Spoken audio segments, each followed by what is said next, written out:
In ancient Rome, thermae and balnea were facilities for bathing. Thermae usually refers to the large imperial bath complexes, while balnea were smaller-scale facilities, public or private, that existed in great numbers throughout Rome. Most Roman cities had at least one, if not many, such buildings, which were centers not only for bathing, but socializing. Roman bathhouses were also provided for private villas, townhouses, and forts. They were supplied with water from an adjacent river or stream, or more normally, by an aqueduct. The water would be heated by a log fire before being channeled into the hot bathing rooms. The design of baths is discussed by Vitruvius in De Architectura. Terminology: thermae, balnea, balinea, balneum and balineum may all be translated as bath or baths, though Latin sources distinguish among these terms.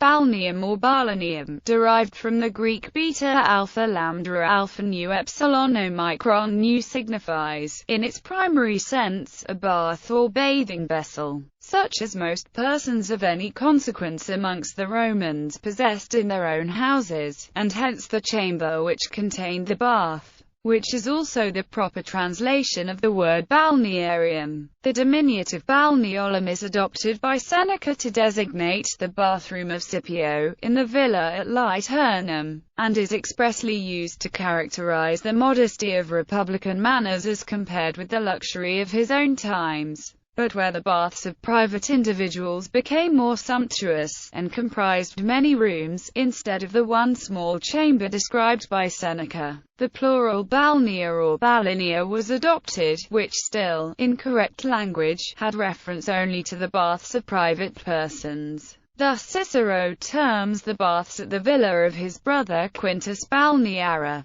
Balnea and balinea, which according to Varro have no singular number, were the public baths. But this accuracy of diction is neglected by many of the subsequent writers, and particularly by the poets, amongst whom balnea is not uncommonly used in the plural number to signify the public baths. Since the word balnea could not be introduced in a hexameter verse, Pliny also, in the same sentence, makes use of the neuter plural balnea for public, and of balneum for a private bath.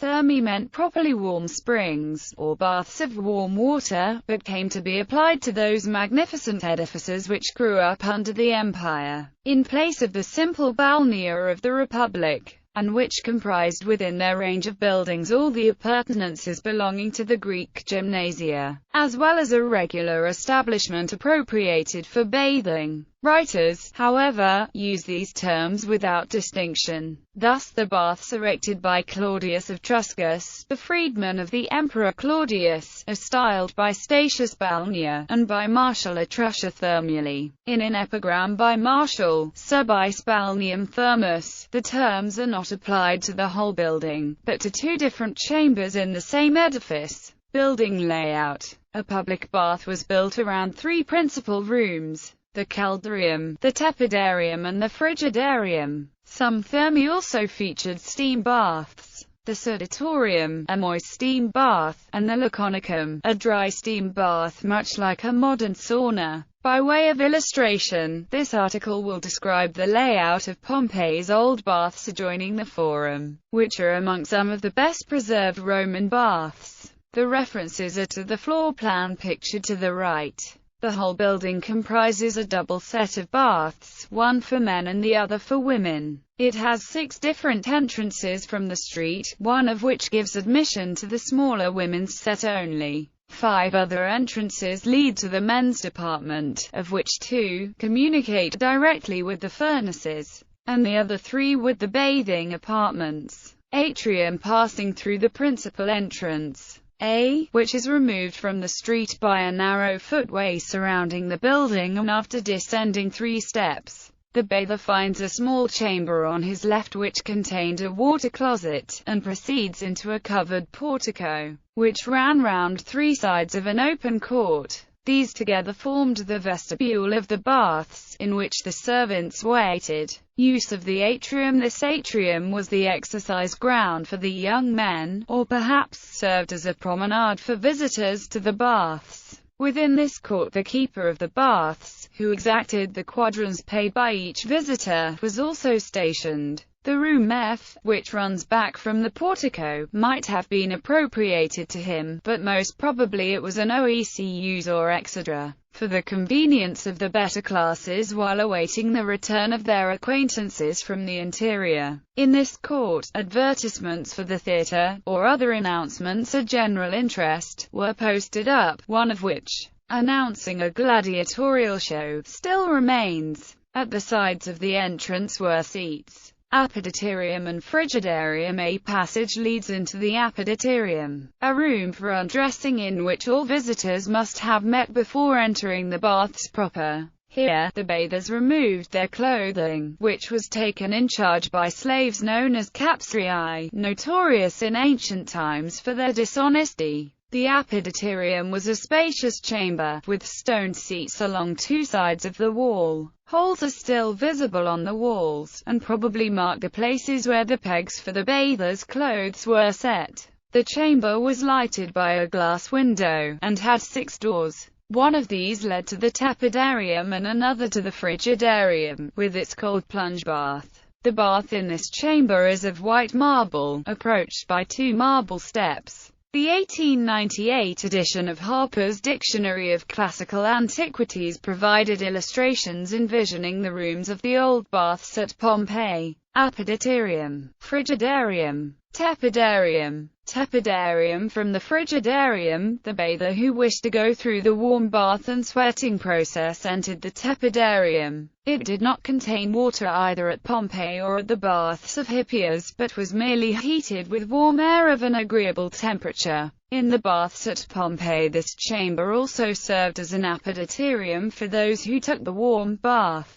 The walls feature a number of separate compartments or recesses for receiving the garments when taken off. The compartments are divided from each other by figures of the kind called atlantes or telemones, which project from the walls and support a rich cornice above them in a wide arch. 3 bronze benches were also found in the room, which was heated as well by its contiguity to the hypocaust of the adjoining chamber, as by a brazier of bronze, in which the charcoal ashes were still remaining when the excavation was made. Sitting and perspiring beside such a brazier was called ad flammam sudar. The Tepidarium is generally the most highly ornamented room in baths. It was merely a room to sit in and be anointed in. In the old baths at Pompeii the floor is mosaic, the arched ceiling adorned with stucco and painting on a colored ground, the walls red. Anointing was performed by slaves called unators and aleptae. It sometimes took place before going to the hot bath, and sometimes after the cold bath, before putting on the clothes, in order to check the perspiration. Some baths had a special room for this purpose. Caldarium. From the Tepidarium a door opened into the Caldarium, whose mosaic floor was directly above the furnace or hypocaust. Its walls also were hollow, forming a great flue filled with heated air. At one end was a round basin, and at the other a quadrangular bathing place, approached from the platform by steps. The labram held cold water, for pouring upon the bather's head before he left the room. These basins are of marble in the old baths, but we hear of alvae of solid silver. Because of the great heat of the room, the caldarium was but slightly ornamented. Laconicum. The old baths have no laconicum, which was a chamber still hotter than the caldarium, and used simply as a sweating room, having no bath. It was said to have been introduced at Rome by Agrippa, and was also called Sudatorium Anassa. Service areas. The Appetitorium has a passage communicating with the mouth of the furnace, called Prefurnium or Propignium, and, passing down that passage, we reach the chamber M, into which the Prefurnium projects, and which is entered from the street at C. It was assigned to the 4 nacators, or persons in charge of the fires. Of its 2 staircases, one leads to the roof of the baths, and one to the boilers containing the water. There were 3 boilers, one of which held the hot water, a second, the tepid, and the third, the cold. The warm water was turned into the warm bath by a pipe through the wall, marked on the plan. Underneath the hot chamber was set the circular furnace D, of more than 7 feet in diameter, which heated the water and poured hot air into the hollow cells of the hypocaustum. It passed from the furnace under the first and last of the cauldrons by 2 flues, which are marked on the plan. The boiler containing hot water was placed immediately over the furnace, and, as the water was drawn out from there, it was supplied from the next. The tepidarium, which was raised a little higher and stood a little way off from the furnace. It was already considerably heated from its contiguity to the furnace and the hypocaust below it, so that it supplied the deficiency of the former without materially diminishing its temperature, and the vacuum in this last was again filled up from the farthest removed, which contained the cold water received directly from the square reservoir seen behind them. The boilers themselves no longer remain, but the impressions which they have left in the mortar in which they were embedded are clearly visible, and enable us to determine their respective positions and dimensions. Such coppers or boilers appear to have been called miliaria, from their similarity of shape to a milestone. Behind the boilers, another corridor leads into the court or atrium appropriated to the servants of the bath. Women's bath. The adjoining, smaller set of baths were assigned to the women. The entrance is by the door B, which conducts into a small vestibule and from there into the apoditerium, which, like the one in the men's bath, has a seat on either side built up against the wall. This opens upon a cold bath, answering to the notation of the men's set, but of much smaller dimensions. There are 4 steps on the inside to descend into it. Opposite to the door of entrance into the apoditerium is another doorway which leads to the tepidarium, which also communicates with the thermal chamber, on one side of which is a warm bath in a square recess, and at the farther extremity the labrum. The floor of this chamber is suspended, and its walls perforated for flues, like the corresponding one in the men's baths. The tepidarium in the women's baths had no brazier, but it had a hanging or suspended floor. Purpose. The baths often included, aside from the 3 main rooms listed above, a palestra, or outdoor gymnasium where men would engage in various ball games and exercises. There, among other things, weights were lifted and the discus thrown. Men would oil themselves, shower, and remove the excess with a strigil. Often wealthy bathers would bring a capsarius, a slave that carried his master's towels, oils, and strigils to the baths and then watched over them once in the baths, as thieves and pickpockets were known to frequent the baths. The changing room was known as the apoditerium. Cultural significance. In many ways, baths were the ancient Roman equivalent of community centers. Because the bathing process took so long, conversation was necessary. Many Romans would use the baths as a place to invite their friends to dinner parties, and many politicians would go to the baths to convince fellow Romans to join their causes.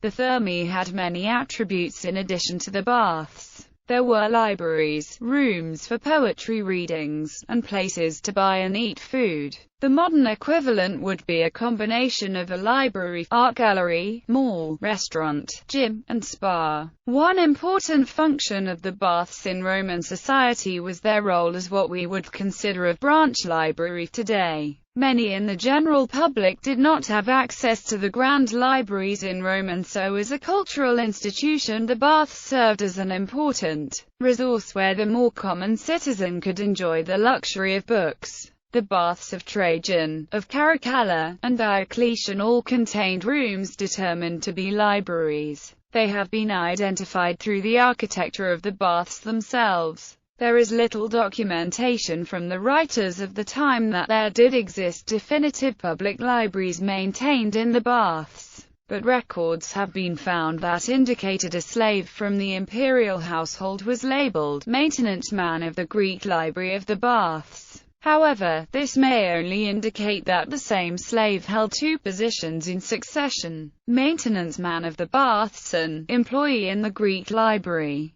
The reason for this debate is that, although Julius Caesar and Asinius Pollio advocated for public access to books and that libraries be open to all readers, there is little evidence that public libraries existed in the modern sense as we know it. It is more likely that these reserves were maintained for the wealthy elite. Baths were a site for important sculpture. Among the well-known pieces recovered from the baths of Caracalla are the Farnese Bull and Farnese Hercules, and over life-size early 3rd century patriotic figures somewhat reminiscent of Soviet socialist realism works. The Romans believed that good health came from bathing, eating, massages, and exercise. The baths, therefore, had all of these things in abundance. Since some citizens would be bathing multiple times a week, Roman society was surprisingly clean. When asked by a foreigner why he bathed once a day, a Roman emperor is said to have replied, "Because I do not have the time to bathe twice a day." Emperors often built baths to gain favor for themselves and to create a lasting monument of their generosity. If a rich Roman wished to gain the favor of the people, he might arrange for a free admission day in his name.